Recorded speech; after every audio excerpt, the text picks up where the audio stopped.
নমস্কাৰ আপুনি চাই আছে Sunil Taran ATZ YouTube channel হয় আপুনি যদি ওপেন ইউনিভাৰ্সিটি কৃষ্ণকান্ত সন্দিকৈ ইগনো আন্ডাৰত ইউজি বা পিজি কোৰ্স কৰিম বুলি ভাবি আছে তেতিয়াহলে আপোনাৰ কাৰণে এই ভিডিওটি বহুত ইনফৰ্মেটিভ হ'বলৈ গৈ আছে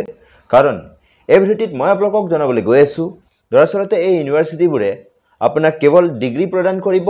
নে আপোনাৰ সপোনবোৰ পূৰণ কৰাত সহায় কৰিব সম্পূৰ্ণ কথা এই ভিডিওটিত জানিম ইয়াৰ উপৰিও আমি জানিম এই ওপেন ইউনিভাৰ্সিটি বিলাকৰ ভাল বা বেয়া সকলো কথা তাৰ লগতে মই আপোনালোকক এই ওপেন ইউনিভাৰ্সিটি বিলাকৰ এডমিশন প্ৰসিডিউৰ ডিগ্ৰীৰ ভ্যালু কিমান প্লেসমেন্ট আপোনালোকে লাভ কৰিবনে নাই বা এই ওপেন এণ্ড ডিস্টেন্স মোডত কৰা ডিগ্ৰী সমূহৰ হিডেন চ্যালেঞ্জেস কি আছে সম্পূৰ্ণ কথা মই আপোনালোকক এই ভিডিওটিত জনাম তো ভিডিওটি হ'বলৈ গৈ আছে বহুত ইনফৰ্মেটিভ ভিডিওটি শেষলৈকে চাব তো বলক আজি মূল ভিডিওটিলৈ আমি আগবাঢ়ো প্ৰথমতে আমি জানিলেও ওডিএল মোড ডিগ্ৰী মানেনো কি হয় ওডিএল অৰ্থাৎ ওপেন এণ্ড ডিস্টেন্স মোডত আপোনালোকে এই ওডিএল ইউনিভাৰ্সিটি বিলাকৰ পৰা Krishnakanta Sandikoi state open university হওক বা IGNOU Indira Gandhi national open university হওক গুৱাহাটী ইউনিভাৰ্সিটিৰ CDOE ডিব্ৰুগড় ইউনিভাৰ্সিটিৰ CDOE এই ইউনিভাৰ্সিটি বিলাকত আপোনালোকে ঘৰতে বহি কম খৰচত বিভিন্ন ধৰণৰ ইউজি বিএ বিকম বা বিভিন্ন ধৰণৰ PG MA MCom MBA MCA আদি কোৰ্সসমূহ আপোনালোকে কৰিব পাৰিব যদি আপোনাৰ ৰেগুলাৰ ক্লাছ কৰাৰ সময় নাই আপুনি যদি চাকৰি কৰি আছে বা আপুনি হাউসৱাইফ হয় তেনে ক্যান্ডিডেট বা শিক্ষাৰ্থীসকলৰ কাৰণে এই ইউনিভাৰ্সিটিবোৰ বেষ্ট ইউনিভাৰ্সিটি এতিয়া আমি এই ডিগ্ৰীসমূহৰ ভ্যালু কিমান হয় মই আপোনালোকক জনাই দিও সকলোবোৰ open and distance university UGC approve হয় অৰ্থাৎ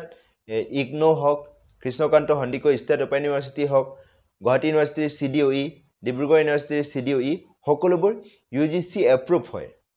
এইখিনিতে মই আপোনালোকক এটা কথা জনাই দিও যে আপোনালোকে অনলাইন বা ওডিএল মোডত যেতিয়া এডমিশন ল'ব আপোনালোকে চাই ল'ব সেই ইউনিভাৰ্সিটিখন UGC এপ্ৰুভ হয় নে নহয়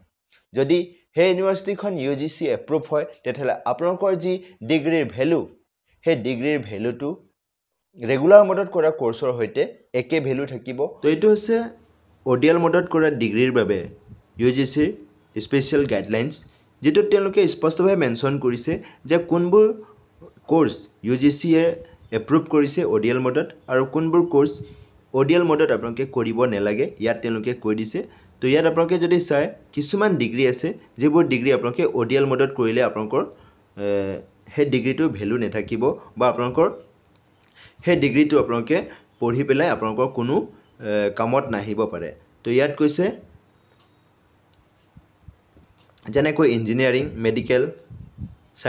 physiotherapy occupational therapy and other paramedical disciplines pharmacy nursing dental architecture law agriculture horticulture hotel management catering technology culinary science aircraft maintenance visual arts and sports তো এইবিলাক তেওঁলোকে প্ৰহিবাইট কৰিছে অৰ্থাৎ এইবোৰ কোৰ্স ওডিএল মোডত আপোনালোকে পঢ়িব নোৱাৰিব বা এইবোৰ ডিগ্ৰী যদি আপোনালোকে ওডিএল মোডত কৰে কেনেবা কৈ তেতিয়ালে আপোনালোকৰ সেই ডিগ্ৰী কোনো কামত নাহিব আপোনালোকে হেতু কোনো ইউজ কৰিব নোৱাৰিব হেতু ডিগ্ৰী তো বাকি যিমানবোৰ ডিগ্ৰী আছে আপোনালোকে পঢ়িব পাৰিব আৰু ইয়াত তেওঁলোকে ভ্যালুৰ ক্ষেত্ৰত তেওঁলোকে ইয়াত এটা কথা কৈছে যে আপোনালোকে ইয়াত যদি চাই মই দেখুৱাই আছো আপোনালোকক ইয়াত তেওঁলোকে এটা কথা মেনশন কৰিছে যে ইকুইভ্যালেন্স ইয়াত আপোনালোকৰ 8 নম্বৰ ইয়াত যদি পইণ্টত যদি আপোনালোকে চাই ইয়াত তেওঁলোকে মেনশন কৰিছে যে equivalence of qualification acquired through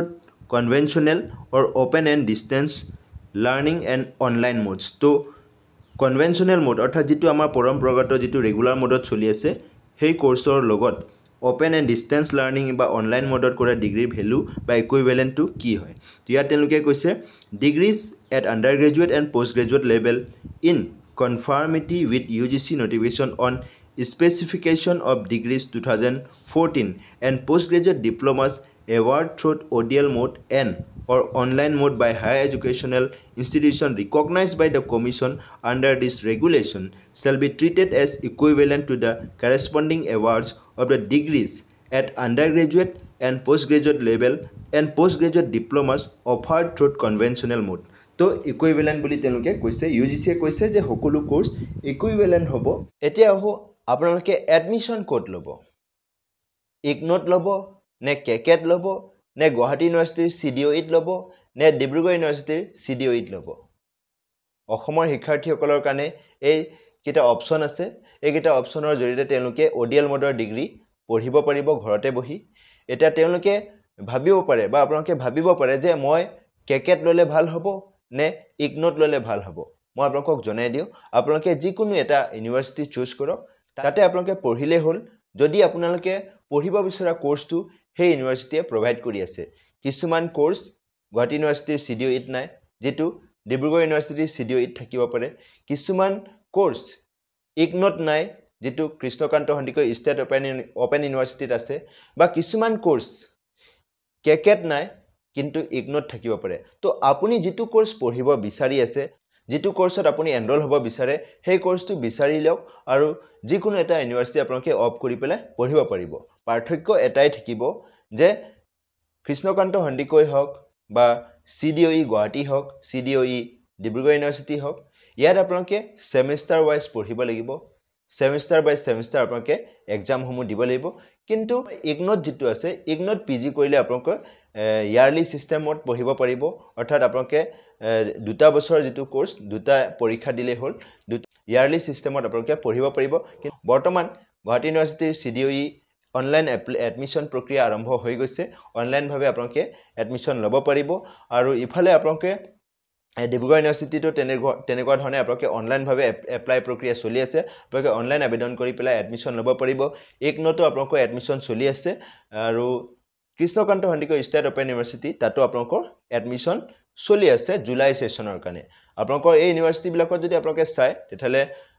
বছৰত তেওঁলোকে দুবাৰকৈ এডমিশ্যন দিয়ে, জুলাই সেশ্যন, জানুৱাৰী সেশ্যন। এতিয়া আহোঁ মেইন কথাটোলৈ, যেটো হৈছে প্লেচমেণ্ট। হয়, আপোনালোকে এই ODL মোডত ডিগ্ৰী কৃষ্ণকান্ত সন্দিকৈৰ পৰা বা আপোনালোকে ইগন'ৰ পৰা যদি PG ডিগ্ৰী লাভ কৰে বা UG ডিগ্ৰী লাভ কৰে, তেতিয়াহ'লে আপোনালোকে প্লেচমেণ্ট পাবনে নাই? তো মই আপোনালোকক জনাই দিওঁ, প্লেচমেণ্ট সকলোতে পাব, যিহেতুকে এই ডিগ্ৰীসমূহৰ ভেলু ৰেগুলাৰ কোৰ্চত বা ৰেগুলাৰ মোডত আপোনালোকে যেটো কোৰ্চ কৰে, সেই কোৰ্চৰ সৈতে একে ভেলু থাকে। বহুতে মোক সুধি আছে যে যিসকলে কৃষ্ণকান্ত সন্দিকৈ অপেন ইউনিভাৰ্চিটিত PG কৰিছে বা ইগন'ত PG কৰিছে, তেওঁলোকে পোষ্ট গ্ৰেজুৱেট টিচাৰৰ কাৰণে এলিজিবিলিটি নহয়। তো মই আপোনালোকক জনাই দিওঁ, গ্ৰেজুৱেট টিচাৰ হওক বা পোষ্ট গ্ৰেজুৱেট টিচাৰ হওক, আপোনালোকে এই ইউনিভাৰ্চিটিবিলাকৰ পৰা, বিশেষকৈ Krishnakanta Sandikoi state open university, IGNOU আদিৰ পৰা যদি আপোনালোকে এই PG বা UG কোৰ্চ কৰিছে, তেতিয়াহ'লে আপোনালোকে এলিজিবিলিটি লাভ কৰিব। ইভেন UPSC বা APSCতো ODL মোড ডিগ্ৰী কৰা শিক্ষাৰ্থীয়ে চাকৰি লাভ কৰিছে। শেষত এতিয়া আমি জানিলোঁ ইয়াৰ dark reality of ODL mode degree. তো মই ইতিমধ্যে জনাইছোৱেই যে ODL মোড ডিগ্ৰী মানে আপোনালোকে ঘৰতে বহি অনলাইনভাৱে নিজে ষ্টাডি কৰি পেলাই আপোনালোকে এই ডিগ্ৰীসমূহ লাভ কৰিব পাৰিব। তো ইয়াতে আপোনালোকে জানি ল'ব পাৰিব বা ইয়াতে আপোনালোকে ভাবি চাব পাৰে যে অনলাইনভাৱে আপোনালোকে পঢ়িব লাগিব ঘৰতে বহি। তো ইয়াতে আচল কথাটো আহি যায়, যিহেতুকে এতিয়া আমি যেতিয়া কলেজবিলাকত বা ৰেগুলাৰ মোডত যেতিয়া কোৰ্চ কৰিম, তাত আমাৰ টিচাৰ আৰু ষ্টুডেণ্টৰ মাজত ইণ্টাৰেকশ্যন হয় বা আমি এটা কেম্পাছ পাওঁ, য'ত আমি নানা ধৰণৰ এক্টিভিটিছসমূহ কৰিব পাৰোঁ। কিন্তু ইয়াত আমি কি কৰোঁ, নিজে সেল্ফ ষ্টাডি কৰি পেলাই আপোনালোকে এই ডিগ্ৰীসমূহ লাভ কৰিব পাৰে। তো ইয়াত আপোনালোকৰ টাইম মেনেজমেণ্ট বা আপোনালোকৰ যি ডেডিকেশ্যন, সেইটো বেছি দিব লাগে। কিয়নো ইয়াত আপোনালোকে যদি নিজে অৱহেলা কৰে, হে কালি পঢ়িম এনেকুৱা যদি আপোনালোকে অৱহেলা কৰে, তেতিয়াহ'লে অফক'ৰ্চ ইয়াত আপোনালোকৰ যি ফলাফল বা আপোনালোকে যি এক্সপেক্ট কৰি আছে যে মই পাছ কৰিম বা মই অনলাইনভাৱে যিহেতুকে লৈছোঁ, মই এনেই পাছ কৰিম, নপঢ়াকৈ পাছ কৰিম, তেনে ক্ষেত্ৰত আপোনালোকৰ শেষত গৈ থৈ আপোনালোকৰ যি পাৰ্চেণ্টেজ হয়, আপুনি পাছ কৰিব, কোৱালিফাই কৰিব, কিন্তু আপোনাৰ যি পাৰ্চেণ্টেজ সেইটো আপুনি বিচৰা মতে নেপাব পাৰে। তো সেইটোৱে হৈছে ইয়াৰ ডাৰ্ক ৰিয়েলিটি। যিহেতুকে বহুতে ভাবে যে সহজভাৱে ইয়াত পাছ কৰিব বা সহজভাৱে এই ডিগ্ৰীটো তেওঁলোকে আয়ত্ত কৰি ল'ব, কিন্তু তেনেকুৱা নহয়। শেষত গৈ থৈ তেওঁলোকেও ভবা মতে তেওঁলোকে সেই ডিগ্ৰীসমূহ লাভ নকৰে যেহেতুকে আপোনালোকে সকলোৱে জানে পোষ্ট গ্ৰেজুৱেট টিচাৰে হওক বা গ্ৰেজুৱেট টিচাৰে হওক বা বিএড পঢ়িবলৈ হওক বা এমএড পঢ়িবলৈ হওক আপোনালোকৰ 50% ওপৰত লাগে তো যদি আপুনি এই ডিগ্ৰী পঢ়ি পেলাই 50% ওপৰত লাভ নকৰে তেতিয়াহলে আপোনাৰ কাৰণে সেই যেটো আপুনি সপোন দেখি আছে বা যেটো কাৰণে আপুনি এই কোৰ্সটো পঢ়ি আছে হেতু আপোনাৰ